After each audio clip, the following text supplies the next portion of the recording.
ഇവിടെ ഞാൻ എക്സാമ്പിൾസ് കാണിച്ചിട്ടുണ്ട്. അനദർ എക്സാമ്പിൾസ് ഫോർ ഏതാ വെരിലോഗ് കോഡിങ്. ഒരു ഹാഫ് ആർഡർ എടുത്തിട്ടുണ്ട്. ഹാഫ് ആർഡർ നമ്മൾ പഠിച്ചിട്ടുണ്ട്. ഇൻപുട്ട് എയും ബി ആണ്, ഔട്ട്പുട്ട് രണ്ടെണ്ണമുള്ളത്, സമ്മും ഉണ്ട് ക്യാരിയും ഉണ്ട്. ഇപ്പോൾ ട്രൂത്ത് ടേബിളിൽ നിന്നാണ് നമുക്ക് എപ്പോഴും എക്സ്പ്രഷൻ എഴുതാൻ പറ്റുള്ളൂ അല്ലേ. ഇൻപുട്ട് എയും ബിയും കൊടുക്കും, സമ്മും കിട്ടും ക്യാരിയും കിട്ടും. നമുക്കറിയാം 0 കൊടുത്താൽ സം എന്താ 0 ആയിരിക്കും, ക്യാരി ഇല്ല. 1 കൊടുക്കുമ്പോൾ സമ്മ് കിട്ടും, ക്യാരി ഇല്ല. 10 കൊടുക്കുമ്പം സമ്മുണ്ട്, ക്യാരി ഇല്ല. 11 കൊടുക്കുമ്പം സമ്മുണ്ട്, 11 കൊടുക്കുമ്പോൾ എന്താ 0 വിത്ത് ക്യാരി 1 വരും. ഓക്കെ, അപ്പോൾ നമുക്ക് ഔട്ട്പുട്ട് 1 വരുന്ന ഒരേ ഒരു കേസ് മാത്രമേ ഉള്ളൂ, ഇൻപുട്ട് 1 ആവുന്ന കേസ്. അപ്പോൾ ക്യാരിയുടെ എക്സ്പ്രഷൻ നമുക്ക് അതിൽ നിന്ന് കിട്ടും, എ ബി ആണ് ക്യാരിയുടെ എക്സ്പ്രഷൻ. സമ്മിൻ്റെ എക്സ്പ്രഷൻ എന്ന് പറയുമ്പം 0 1 1 0 വരുമ്പോഴാണ് ഔട്ട്പുട്ട് എന്താവുന്നത് 1 ആവുന്നത്. അപ്പം സമ്മിൻ്റെ എക്സ്പ്രഷൻ എന്ന് പറയുമ്പോൾ എന്തായിരിക്കും, എക്സോർ ഗേറ്റ് അല്ലേ. A bar B plus A B bar എന്ന് പറയുന്നതാണല്ലോ എക്സോർ ഗേറ്റ്.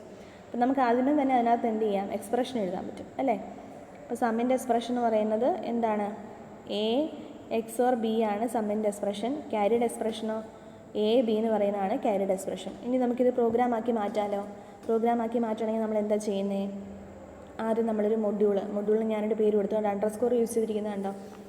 ഓക്കെ, ഞാനൊരു പേര് കൊടുത്തു. അവിടെ ഇൻപുട്ട്സ് ഏതൊക്കെയാണ് ഇവിടെ തന്നെ ഡിക്ലെയർ ചെയ്ത് കൊടുത്തു, എ ഉണ്ട് ബി ഉണ്ട്, പിന്നെ ഔട്ട്പുട്ട്സ് ഏതൊക്കെയാണ് സമ്മുണ്ട് ക്യാരി ഉണ്ട്. നമുക്ക് വേണമെങ്കിൽ ഇങ്ങനെ എന്ത് ചെയ്യാം, ഡിക്ലെയർ ചെയ്യാം. നമുക്കത് നമ്മളെ പ്രോഗ്രാം ചെയ്ത് വരുമ്പോൾ നിങ്ങൾക്കത് മനസ്സിലാവും. നമുക്ക് അവിടെ തന്നെ മാർക്ക് ചെയ്ത് കൊടുക്കാൻ പറ്റും ഏതൊക്കെയാണ് നമ്മൾ ഇൻപുട്ട്സ് ആയിട്ട് എടുക്കാൻ പോകുന്നത്, ഏതൊക്കെയാണ് ഔട്ട്പുട്ട്സ് ആയിട്ട് എടുക്കാൻ പോകുന്നത്. അപ്പോൾ അത് ബ്രാക്കറ്റിൽ നമുക്ക് കാണിക്കാം.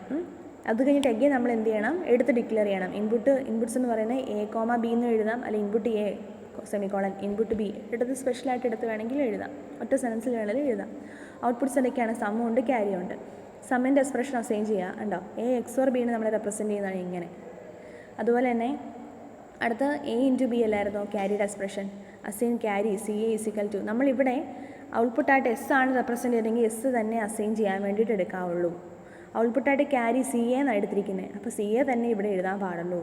ഇൻപുട്ടായിട്ട് എടുത്തിരിക്കുന്ന എയും ബിയും ആണ്, അപ്പോൾ ആ ടേംസ് മാത്രമേ എടുക്കാൻ പാടുള്ളൂ. വേറെ ഏതെങ്കിലും ടേംസ് കയറി വന്നു കഴിഞ്ഞാൽ അത് പ്രോഗ്രാം എന്ത് ചെയ്യും, എറർ കാണിക്കും.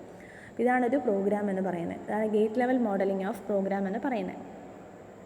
ഇനി ഇവിടെ കുറച്ച് ഓപ്പറേറ്റേഴ്സ് കാണിച്ചിട്ടുണ്ട്. നമുക്ക് ഈ പ്രോഗ്രാം എഴുതണമെങ്കിൽ ഓപ്പറേറ്റേഴ്സൊക്കെ അറിഞ്ഞിരിക്കണം. ഉണ്ട് അഡീഷൻ, സബ്ട്രാക്ഷൻ, ഡിവിഷനൊക്കെ കാണിക്കുന്നത് എങ്ങനെ, അഡീഷൻ ഇവിടെ പ്ലസ് ഇട്ടാൽ മതി, സബ്ട്രാക്ഷൻ മൈനസ് ഇട്ടാൽ, മൾട്ടിപ്ലിക്കേഷൻ ഈ രീതിയിലാണ് കാണിക്കുന്നത്. ഡിവിഷൻ ആണെങ്കിൽ സ്ലാഷ് ഇടുക, അതുപോലെ തന്നെ മോഡുലസ് കാണിക്കാൻ വേണ്ടിയിട്ടാണ് പെർസെൻറ്റേജ് ഇടുക.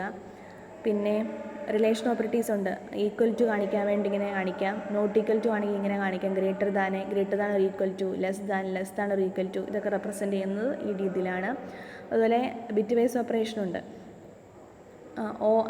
ആൻഡ് കാണിക്കാൻ വേണ്ടിയിട്ട്, ആൻഡ് ചെയ്യാൻ ഓർ ചെയ്യാൻ വേണ്ടിയിട്ട്, പിന്നെ ബിറ്റ് വൈസ് നോട്ട് നെഗേഷൻ ചെയ്യാൻ വേണ്ടിയിട്ട്, പിന്നെ എക്സോർ ഇത് കാണിക്കും, എക്സ്നോർ ആണെങ്കിൽ നെഗേഷൻ ഇത് കൊടുക്കും ഉണ്ടോ. ഇതൊക്കെയാണ് അതിൻ്റെ റെപ്രസെൻറ്റേഷനെ. പിന്നെ logical operation, logical not, logical and, logical or, അങ്ങനത്തെ എക്സ്പ്രഷൻസ് കാണിക്കാൻ വേണ്ടി ഇത് യൂസ് ചെയ്യാം.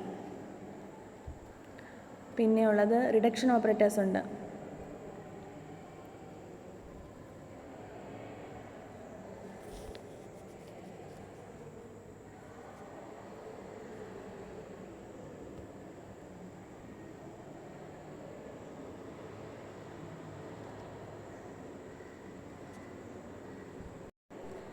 റിഡക്ഷൻ ഓപ്പറേറ്റേഴ്സ് എന്ന് പറഞ്ഞു കഴിഞ്ഞാൽ സെയിം തന്നെയാണ്, നമ്മുടെ ബിറ്റ് വൈസ് ഓപ്പറേറ്റേഴ്സ് എങ്ങനെയാണോ ആ സെയിം തന്നെയാണ് റിഡക്ഷൻ ഓപ്പറേറ്റേഴ്സ് എന്ന് പറയുന്നത് കേട്ടോ.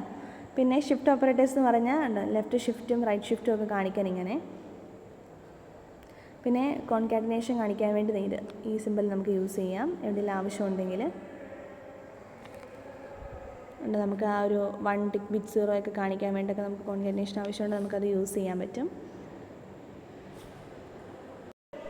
അടുത്ത റിപ്ലിക്കേഷൻ ഓപ്പറേറ്റർ, ഇതുപോലെ ബ്രാക്കറ്റിൽ ഇട്ടേച്ച് പിന്നെ പുറമെ ബ്രാക്കറ്റ് ഇടത്തില്ലേ, ഇതിനകത്ത് കാണുന്ന പോലെ അസൈൻ എക്സ് എന്ന് പറഞ്ഞ് കാണിക്കുന്നുണ്ടോ. ഇങ്ങനത്തെ കാര്യങ്ങൾക്ക് വേണ്ടി അങ്ങനെ നമുക്ക് പ്രോഗ്രാമിനകത്ത് ചെയ്യാൻ പറ്റും. പിന്നെ കണ്ടീഷണൽ ഓപ്പറേഷൻ, ഫോൾസ് ആണോ ട്രൂ ആണോ ആ കണ്ടീഷൻസ് കാണിക്കാൻ വേണ്ടിയിട്ട് നമുക്ക് വേണമെങ്കിൽ കാണിക്കാം. ഇപ്പം ക്വസ്റ്റ്യൻ മാർക്ക് ഇട്ട് കാണിക്കാം കണ്ടീഷൻ എന്താണ്. ഈ പ്രോഗ്രാമിന് താഴെ കണ്ടോ, ഇതാണ് ഞാൻ കൊടുത്ത conditions. Assign x is equal to G question mark A is to B, assign x is equal to increment equal to 2 question mark ഇട്ട് എക്സ് പ്ലസ് 1 എക്സ് മൈനസ് 1. അപ്പോൾ ഇതിൻ്റെ കണ്ടീഷൻസ് ഞാൻ കൊടുത്തിരിക്കുന്നത്. അപ്പോൾ അതിന് ആൻസർ കണ്ടോ, ഇവിടെ കമൻ്റ് ആക്കി എഴുതുകയാണ്. അതായത് ഇഫ് ഇൻക്രിമെൻറ്റ് ചെയ്യാനാണെങ്കിൽ, ഇൻക്രിമെൻറ്റ് എന്ന് പറയുന്നത് 2 ആവുകയാണെങ്കിൽ, 2 ഈക്വൽ ആവുകയാണെങ്കിൽ എക്സ് പ്ലസ് 1 കൊടുക്കുക, അല്ലെങ്കിൽ ഈക്വൽ അല്ല എന്നുണ്ടെങ്കിൽ x is equal to x minus 1 ആയിരിക്കണം വരേണ്ടത്.